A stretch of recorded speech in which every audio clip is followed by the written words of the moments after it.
മാമൂസേ മോളങ്ങ് ക്ഷീണിച്ചല്ലോ. ക്ഷീണിച്ചിട്ടൊന്നുമില്ല, ഞാനിപ്പോ കുറെ കൂടെ ഹെൽത്തി ആയി മാമൂസേ. ഹെൽത്തി ആവണം. കല്യാണം അല്ലേ വരാൻ പോകുന്നത്. ആദ്യേട്ടന് ഇപ്പൊ എന്നോട് ഇഷ്ടം തോന്നി തുടങ്ങിയോ? അതിനല്ലേ ഞാൻ നിന്നെ ഇവിടെ കൊണ്ട് നിർത്തിയത്. മാമൂസ് ഒന്ന് വന്നേ. വാ. ആദ്യേട്ടൻ ഇന്നെ ബാക്കിൽ കൂടെ വന്ന് കെട്ടിപ്പിടിച്ചു. അതെ മാമൂസേ. എനിക്ക് ആദ്യം വിശ്വസിക്കാൻ പറ്റിയില്ല. ആദ്യേട്ടൻ എന്നെ ഇത്രയും ലവ് ചെയ്യുന്നുണ്ടെന്ന് എനിക്ക് ഇന്നാ മനസ്സിലായത്. നിന്നെ ആർക്കാ ഇഷ്ടപ്പെടാതിരിക്കുക? നീ മമ്മൂസിന്റെ സുന്ദരി കുട്ടിയല്ലേ. എന്റെ ആദ്യേട്ടന്റെ മാരേജ് ഉടനെ തന്നെ ഉണ്ടാവുമെന്ന് ദുർഗാന്റി പറഞ്ഞു. ഉടനെ തന്നെ ഉണ്ടാവും. അതിനു വേണ്ടിയാ ഞാൻ വന്നത്. റിയലി? ഞാൻ വിചാരിച്ചതുപോലെ എല്ലാം കാര്യങ്ങൾ നീങ്ങിയ സ്ഥിതിക്ക് ഇനി അങ്ങോട്ട് അങ്ങനെ തന്നെയായിരിക്കും. ഞാനും ആദ്യേട്ടനും തമ്മിലുള്ള മാരേജ് ഷുവറായിട്ട് നടക്കുന്ന ആ ആസ്ട്രോളജിസ്റ്റ് പറഞ്ഞു. ബ്രഹ്മശ്രീ രാജവർമ്മയുടെ വാക്കുകൾ പിഴക്കില്ല. അതുകൊണ്ട് ഇനി ധൈര്യമായിട്ട് മുന്നോട്ട് പോവാം. ഇവിടെ എല്ലാവരും എനിക്ക് ഭയങ്കര സപ്പോർട്ടായിരിക്കുമല്ലോ.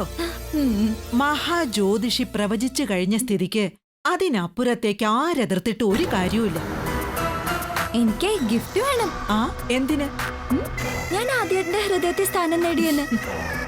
ഷുവറായിട്ടും ഈ മാമൂസിന്റെ വക ഒരു ഗിഫ്റ്റ് നിനക്കുണ്ട്. Thank you Mamoos. അല്ല, ആദ്യയില്ലേ ഇവിടെ? എന്തോ അത്യാവശ്യത്തിന് പുറത്തു പോയിരിക്കാം. മാമൂസ് വാ. നിന്റെ ഒരു ശ്രദ്ധ ആദിയിൽ എപ്പോഴും ഉണ്ടായിരിക്കണം. ആണുങ്ങളാണ്, അനാവശ്യമായി പുറത്തു പോവാനൊന്നും സമ്മതിക്കരുത്. ഇനി അതൊക്കെ ഞാൻ നോക്കിക്കോളാം മാമൂസേ. അപ്പച്ചി എത്തിയോ? നീ റെഡിയായില്ലേ? ഞാൻ എപ്പോഴേ റെഡി. എന്നാ പിന്നെ വൈകണ്ട, ഇറങ്ങാം. കാറുമായിട്ട് ആദ്യം എങ്ങോട്ടോ പോയിരിക്കുക, വിളിച്ചിട്ട് കിട്ടുന്നുമില്ല. അയ്യോ, ഇവിടെ വണ്ടി ഉണ്ടല്ലോ എന്ന് കരുതി ഞാൻ വന്ന കാറ് തിരിച്ചയക്കുകയും ചെയ്തു. ആദ്യേട്ടൻ ഇപ്പൊ വരും ആന്റി എന്ന് നിന്നോട് പറഞ്ഞിരുന്നോ? ഇല്ല, എന്തോ അത്യാവശ്യത്തിനായിട്ട് പോയിരിക്കാം. ഇപ്പൊ വരും. അല്ലെങ്കിൽ നമുക്കൊരു ടാക്സി വിളിച്ചു പോയാലോ? ശരിയെന്നാ. അല്ല, ഇതെന്ത് ഡ്രസ്സാ? നീ പോയി ഡ്രസ്സ് മാറിയിട്ട് വാ. 5 minutes, ഇപ്പൊ വരാം. തുളസിയുടെ കാര്യത്തിനൊരു തീരുമാനമായി അല്ലേ? ചെമ്മീൻ ചാടിയാ മുട്ടോളം, പിന്നെയും ചാടിയാ ചട്ടിയില്. അവളെ പേടിക്കേണ്ട കാര്യമൊന്നുമില്ല. അവളൊക്കെ നമ്മുടെ മുമ്പില് വെറും വട്ടപൂജ്യം. പക്ഷേ നീർക്കോലി കടിച്ചാലും അത്താഴം മുടക്കണമല്ലോ. ഇനി അവളെ ഈ പരിസരത്തേക്ക് അടുപ്പിക്കരുത്. വരില്ല. ആദ്യയും തമ്മിലുള്ള കല്യാണം നടക്കുമെന്ന് പറഞ്ഞിരിക്കുന്നതേ നിസ്സാരക്കാരനല്ലല്ലോ. അതുകൊണ്ട് ഇനി ഇവിടെ ചുറ്റിക്കറങ്ങി നടന്നിട്ട് കാര്യമില്ലെന്ന് അവൾക്കും അവളുടെ അമ്മയ്ക്കും ബോധ്യമായിട്ടുണ്ടാവും.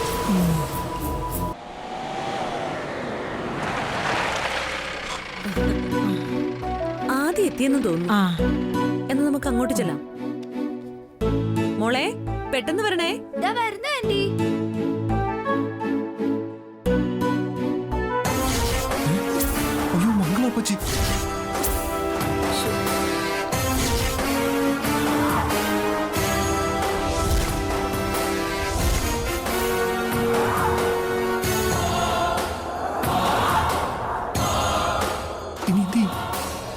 നീ എന്തെങ്കിലും പറഞ്ഞ അവരകത്തേക്ക് കൂട്ടിക്കൊണ്ടു പോകും.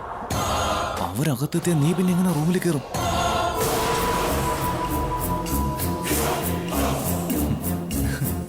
ആ സിദ്ധന്റെ ചരട് ശരിക്കും വലിച്ചിട്ടുണ്ട്. ആദ്യമോനിപ്പോ പുറത്തേക്കൊന്നും തീരെ പോവാറില്ല. ആതിരയെ ചുറ്റിപ്പറ്റിയാ നടത്തം. കൊറേയൊക്കെ ആതിരമോളും പറഞ്ഞിരുന്നു. എല്ലാം നല്ലതിനാണെന്ന് കരുതാം. ആതിരയുടെ ഭാഗ്യം.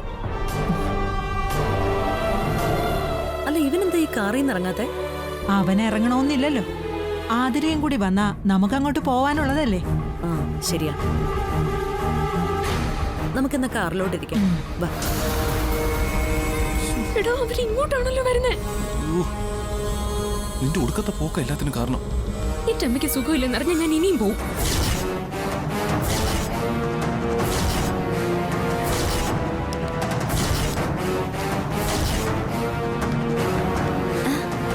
ആന്റി,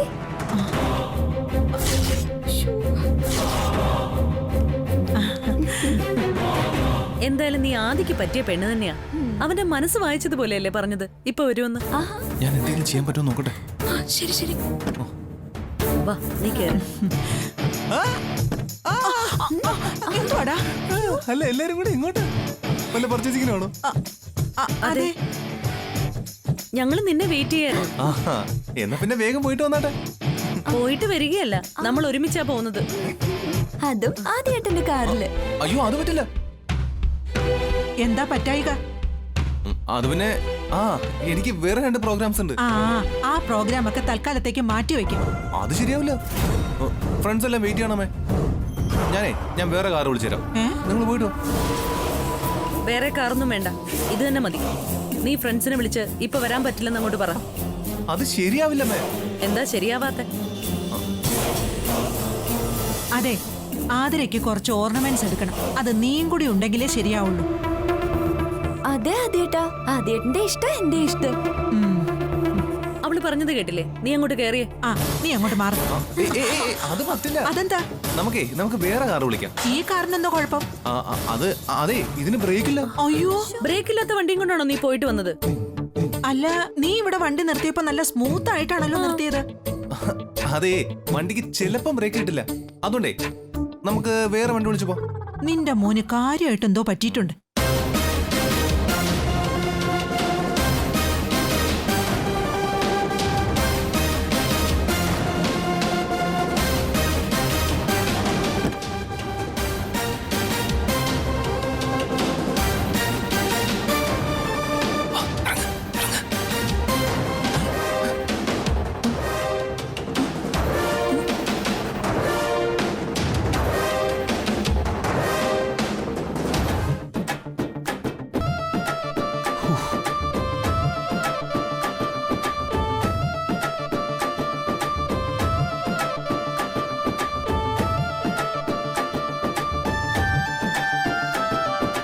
എടാ ആദി, ഇവനെന്താ അവിടെ ചെയ്യുന്നേ? പോവാം. ടാക്സി വിളിക്കാന്ന് പറഞ്ഞിട്ട് നമുക്ക് നമ്മുടെ കാറിൽ തന്നെ പോവാം. ബ്രേക്ക് കിട്ടുന്നില്ല എന്നല്ലേ പറഞ്ഞത്? ഒരു കുഴപ്പമില്ല, നമുക്ക് ഈ കാറിൽ തന്നെ പോവാം. ഇതിന്റെ ബ്രേക്ക് ശരിയായോ ആദ്യേട്ടാ? ശരിയായി. അത് വേണ്ട. കല്യാണമൊക്കെ അടുത്ത് വരികയല്ലേ, വെറുതെ കംപ്ലൈന്റ് ഉള്ള വണ്ടിയിൽ നമുക്ക് പോവണ്ട. ഇതിനൊരു കുഴപ്പമില്ല. അതെങ്ങനെയാ ആദി പെട്ടെന്ന് ബ്രേക്ക് ശരിയായത്?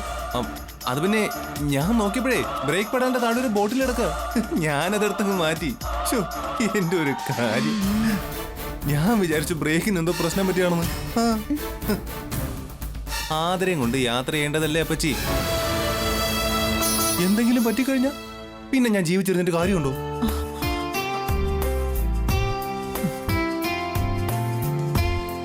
അപ്പൊ ആദ്യേട്ടന് എന്നോട് സ്നേഹമുണ്ട്. പിന്നെ ഇല്ലാതെ. I love you ആദ്യേട്ടാ. എല്ലാരും വണ്ടി കയറി. വാ മാമൂസേ. എടി, ഫ്രണ്ടിൽ കേറ്. ഫ്രണ്ടിലോ? ഓക്കേ.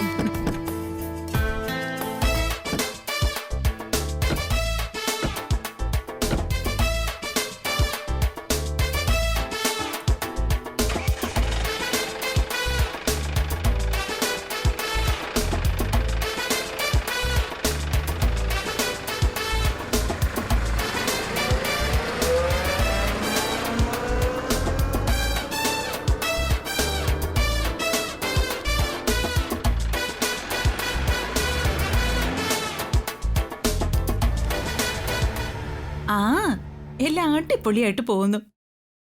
ആദിയുടെ കല്യാണം കഴിയുന്നതോടെ എനിക്ക് ഈ വീട്ടിലെ അധികാരം ഒന്നുകൂടി കൂടും.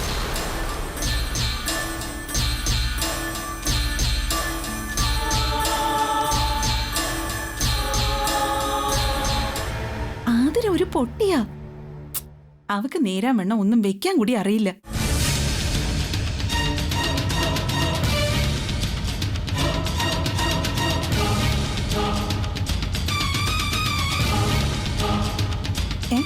ഇല്ല, എന്തായാലും ഉടനെ തന്നെ കല്യാണം ഉണ്ടാവും. പിന്നല്ലാതെ ഇല്ല, എന്റെ തലയിലാ.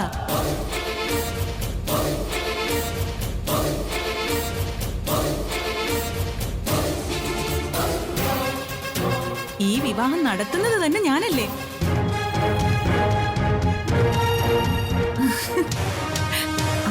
വലിയ ജോത്സ്യരുടെ തീരുമാനോ? ഏയ് ഇല്ലില്ല, ദുർഗേച്ചി ടൗൺ വരെ പോയിരിക്കോ. മംഗളപ്പച്ചി വന്നിട്ടുണ്ട്. ഇനി എല്ലാ ചാട പടയിന്ന് നടക്കും.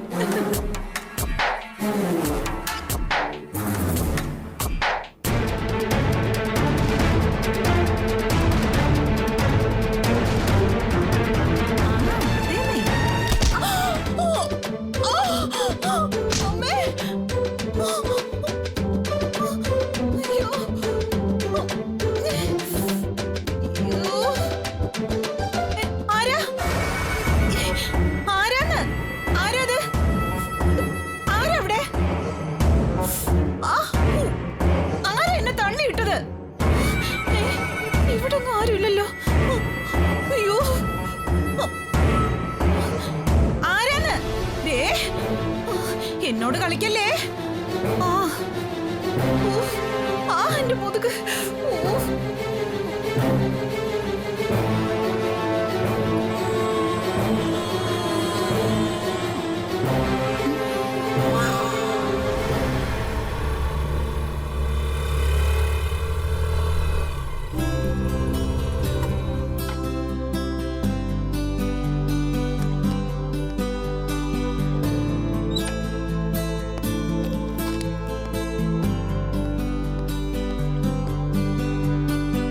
പ്രിയേ,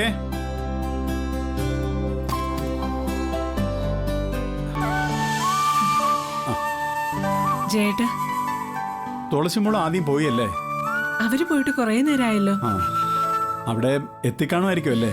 എന്തെങ്കിലും ബുദ്ധിമുട്ടുണ്ടായ ജേട്ടനും പ്രസാദേട്ടനും ഫോൺ ചെയ്യാൻ ഞാൻ പറഞ്ഞിട്ടുണ്ടായിരുന്നു. ഇതുവരെ വിളിച്ചിട്ടില്ലാത്ത സ്ഥിതിക്ക് വീട്ടിനകത്ത് കയറി കാണും. എനിക്ക് അവളെ ഒന്ന് നേരാൻ വണ്ണം കാണാൻ പോലും പറ്റിയില്ല. അപ്പോഴേക്കും ഓടിച്ചു വിടാൻ പറഞ്ഞില്ലേ. അവളെ നമുക്ക് എന്നെന്നും കാണാൻ വേണ്ടിയല്ലേ അങ്ങനെ പറഞ്ഞത്? എനിക്കറിയാം ചേട്ടാ. തുളസിമോളുടെ ഇപ്പോഴത്തെ ഒരു അവസ്ഥ കാണുമ്പോ എന്റെ മനസ്സിൽ വല്ലാത്തൊരു വേദന. ദേ, ഈ അവസ്ഥയെല്ലാം പെട്ടെന്ന് മാറുമെന്ന് ഞാൻ പറഞ്ഞില്ലേ. പിന്നെന്തിനാ ടെൻഷൻ അടിച്ച് വെറുതെ അസുഖം കൂട്ടുന്നേ? ഇങ്ങനെ പേടിച്ച് കള്ളന്മാരെ പോലെ അല്ലാതെ ആദിയും തുളസിയും എന്നായിരിക്കും നമ്മുടെ വീട്ടിലേക്ക് കയറി വരുന്നത്? ആ, അതിനി അധികം താമസം ഉണ്ടാവില്ല. സാഹചര്യങ്ങളൊക്കെ നമുക്ക് അനുകൂലമായ സ്ഥിതിക്ക് ആദിയും തുളസിയും തമ്മിലുള്ള വിവാഹം ഉടനെ നടക്കും. ഉടനെ ഉണ്ടാവുന്നതിനല്ലേ ജ്യോത്സ്യരും പറഞ്ഞത്. ആ, അവരുടെ വിവാഹത്തിന് മുമ്പ് എല്ലാ സത്യങ്ങളും നമുക്ക് അറിയിക്കണം. എന്ത് സത്യ ചേട്ടാ? നീ അതെല്ലാം മറന്നോ? അതോ സ്വന്തം ജീവിതത്തിന്റെ ഭാഗമായി തുളസിമോള് നമ്മുടെ മകളാണെന്നുള്ള ധാരണയിൽ എത്തിക്കഴിഞ്ഞോ? ഏയ്, ഞാൻ അങ്ങനെയൊന്നും ഇപ്പൊ ആലോചിക്കാറില്ല. തുളസി നമ്മുടെ മോള് തന്നെയല്ലേ. അങ്ങനെയല്ലേ നമ്മൾ അവളെ വളർത്തിയത്. ആദ്യം തുളസിയും ഒരുമിച്ച് ജീവിക്കാൻ തുടങ്ങിക്കഴിഞ്ഞ നമുക്ക് 2 മക്കള്. അതിനപ്പുറം മറ്റൊന്നുമില്ല. സത്യാവസ്ഥ ദുർഗേച്ചിയോടും പ്രസയോടും പറയാതിരിക്കുന്നത് ശരിയല്ല. അവരോട് എല്ലാം തുറന്നു പറയണമെന്നാണോ ജയേട്ടൻ പറയുന്നത്? വേണം. അവരറിയണം അവരുടെ യഥാർത്ഥ കുഞ്ഞ് ആദ്യമല്ല തുളസിയാണെന്നുള്ള സത്യം. അവരത് അംഗീകരിക്കാൻ കൂട്ടാക്കിയില്ലെങ്കിലോ? അംഗീകരിക്കുമോ ഇല്ലയോ എന്ന് നമ്മൾ നോക്കേണ്ട കാര്യമില്ല. എന്നെങ്കിലും ഒരിക്കൽ അവരാ സത്യം അറിയണം. അതിന് ഏറ്റവും പറ്റിയ സമയം ഇതാണ്. ദുർഗേച്ചിയുടെ മനസ്സ് വിഷമിപ്പിക്കാതിരിക്കാൻ വേണ്ടിയിട്ടാ നമ്മളന്ന് മക്കളെ തമ്മിൽ മാറ്റിയത്. അന്ന് അവര് വെറും ചോര കുഞ്ഞുങ്ങളായിരുന്നു. ഇപ്പോ വളർന്ന് തന്നോളം പോകുന്നവരായി. ആൺകുഞ്ഞിന് വേണ്ടിയുള്ള ദുർഗേച്ചിയുടെ പ്രാർത്ഥനയുടെ ഫലമാ ആദിമോൻ എന്ന ധാരണയില് ദുർഗേച്ചി കഴിയുന്നത്. പെട്ടെന്നൊരു ദിവസം ആദ്യമല്ല തുളസിമോളാണ് ദുർഗേച്ചിയുടെ യഥാർത്ഥ കുഞ്ഞെന്നറിയുമ്പോ അത് ദുർഗേച്ചിക്ക് സഹിക്കാൻ പറ്റുമോ? നമുക്ക് ആദ്യം പ്രസയെ കാര്യങ്ങൾ പറഞ്ഞ് മനസ്സിലായിക്കാം. പ്രസയ്ക്ക് നമ്മളെ മനസ്സിലാവും. പ്രസാദേട്ടനും ദുർഗേച്ചിയും മാത്രം അറിഞ്ഞാൽ മതിയോ? നമ്മുടെ മക്കൾ അത് തിരിച്ചറിയുമ്പോ എന്തായിരിക്കും അവരുടെ അവസ്ഥ? ഇത്രയും കാലം വലിയൊരു സത്യം ഒളിപ്പിച്ചു വെച്ചതിന്റെ പേരിൽ അവര് നമ്മളെ ശപിക്കില്ലേ ചേട്ടാ? ശപിക്കുന്നെങ്കിൽ ശപിക്കട്ടെ, നമ്മുടെ മക്കളല്ലേ. ആ രഹസ്യം തുറന്ന് പറയാതിരിക്കുന്നതിനേക്കാൾ വലുതല്ല അവരുടെ ശാപം.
ഇതും വാങ്ങിച്ചോ?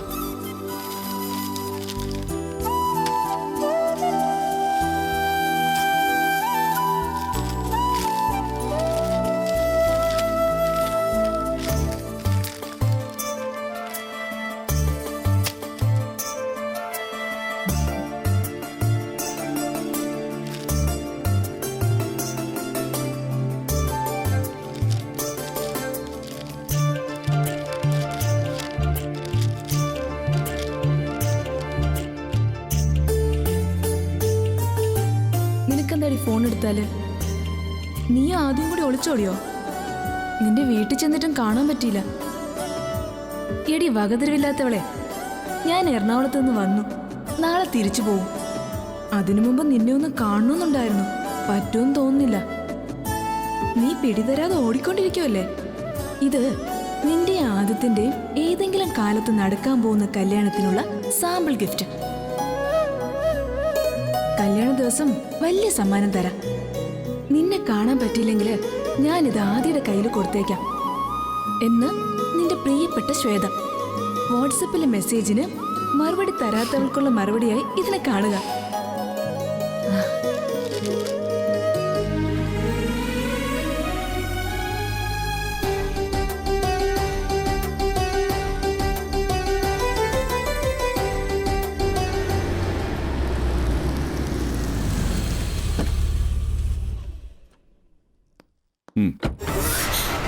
അയ്യോ സാറേ, എന്നെ ഇപ്പൊ കൊന്നേനെ സാറേ.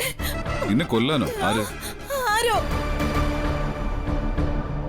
ആരോന്ന് വെച്ചാ നിന്നെ കൊല്ലാൻ വന്നവരെ നീ കണ്ടില്ല? ഇല്ല സാറേ, ഞാൻ അവിടെ ഫോണിൽ സംസാരിച്ചോണ്ട് നിൽക്കുമ്പോ ആരോ പിന്നിലൂടെ വന്ന് തലയ്ക്ക് ഒറ്റ അടി. എന്റെ ബോധം പോയി. അല്ലായിരുന്നെങ്കിൽ ഞാൻ അവനെ കൈയോടെ പിടിച്ചേനെ. അല്ല, എന്നിട്ട് നിനക്കൊന്നും പറ്റില്ലല്ലോ? ഇനി ഇതിൽ കൂടുതൽ എന്ത് പറ്റാനാ സാറേ? ഒന്നും അറിയാതെ ഫോൺ ചെയ്തോണ്ടിരുന്ന എന്റെ തലയ്ക്ക് അടിച്ചത് തന്നെ പോരെ. ഇനി ഒരു വീട്ടിനകത്ത് എങ്ങനെ കേറി? ഇല്ല സാർ, ഈ വീട് മുഴുവനും ഞാൻ നോക്കി. ദുർഗ ഇവിടെ ഇല്ലേ? ഇല്ല സാറേ, ദുർഗേച്ചി മംഗളപ്പച്ചിയും കൂടി ടൗണിൽ പോയിരിക്കുക. ആദ്യം അവരുടെ കൂടെ പോയി. എന്നാലും എന്തിനായിരിക്കും സാർ അവരെന്നെ തള്ളിയിട്ടത്? നീ നേരത്തെ പറഞ്ഞ തലക്കടിച്ചു എന്നല്ലേ, ഇപ്പൊ തള്ളിയിട്ടെന്നാ? അടിയായാലും തള്ളലായാലും അത് എന്തിനായിരിക്കും സാറേ? വല്ല തീവ്രവാദികളോ ആയിരിക്കും സാറേ? ആദ്യം നീ പറഞ്ഞ കഥ വിശ്വസിക്കണോന്ന് ഞാനൊന്ന് ആലോചിക്കട്ടെ. ചിലപ്പോ തള്ളിയതാണെങ്കിലും. അതെ സാർ, തള്ളിയതാ. അതാണ്. തള്ളിയതാണെന്ന് സാർ എന്നെ ആക്കിയതായിരിക്കോ? ഞാനാണെങ്കിൽ വലിയ ആവേശത്തോടെ എസ് പറഞ്ഞു. അതെ, ചെന്നിട്ടൊരു കോഫി എടുക്കും. Yes sir.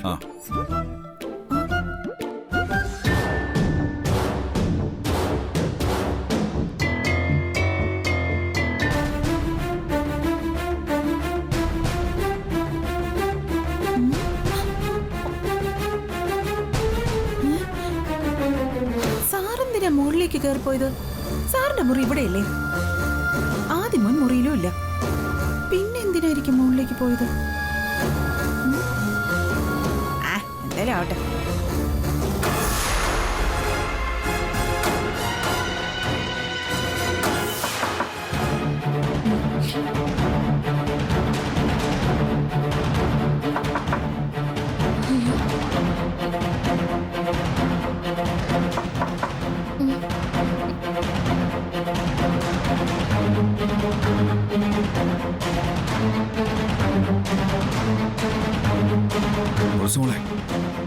തുളസിമോളെ, ഇത് മാമനാ.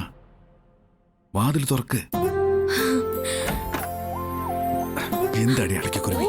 മാമനായിരുന്നോ? പേടിച്ചുപോയി. അടയ്ക്ക്. ഏറിയാൽ 1-2 ദിവസം കൂടി നീ പേടിച്ചാ മതി. അതെന്താ? എന്നിവിടുന്ന് ഓടിക്കാൻ പോവാ? ഓടിക്കും. എന്നിട്ട് നാദസ്വരമേളൊക്കെ ആയിട്ട് വിളക്ക് വെച്ച് നിന്നെ സ്വീകരിക്കും.